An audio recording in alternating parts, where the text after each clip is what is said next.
有一些新冠的后遗症啊，其中一个就是包括长期的咳嗽，可能要比较注意的是有两个情形，一个是，那另外有一类就是，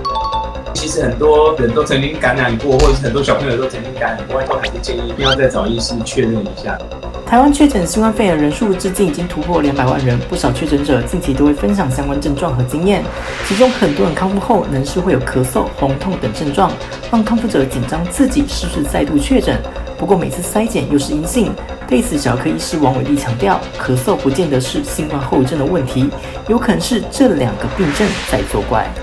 曾经确诊过，他也许确诊完已经是过了可能1个月了，或者是3、4周，那这时候当然又吃完咳嗽还是会很担心。也有遇过，他这个时候筛阴性的几率还是有。他得完之后，如果说后续还有其他的一些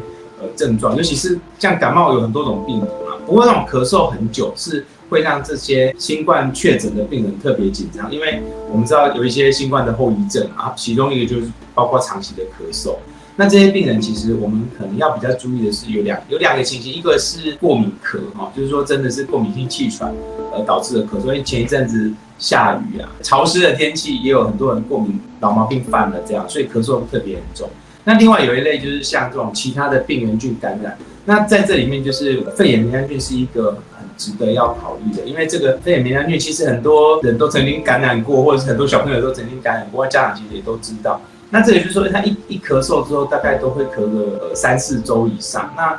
通常在这个过程中，很多小朋友的活力的部分都是还不错。那成人其实工作上也感觉还好，不过因为咳嗽会造成大家的担心嘛，所以一直反复的再去做快筛。那尤其是之前曾经确诊过的，他就会特别紧张。我们只是提醒你说，就是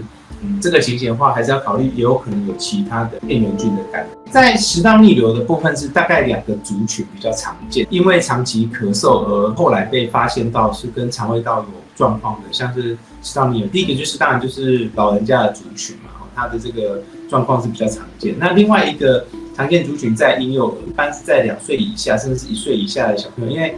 第一个是他们本身的这个胃肠道结构还没有很完整，所以导致这个括约肌还没有长得很好之前，所以很多胃液容易直接逆流到食道上去，甚至是呛到喉咙，所以导致这样子的慢性咳嗽状况，在婴幼儿是比较常见。基本上就是说，并不是得了新冠以后就没有其他病菌，所以说咳嗽其实本身是比较复杂的，不管是有真的感染，或是有其他原因引起的肠胃道啦、过敏啊，这些都可能会。那就算是感染，也不见得只有新冠病毒一个病毒，那还有很多种其他病原菌。所以其实，在咳嗽比较长的、跟平常形态不一样的话，都还是建议一定要再找医师确认一下。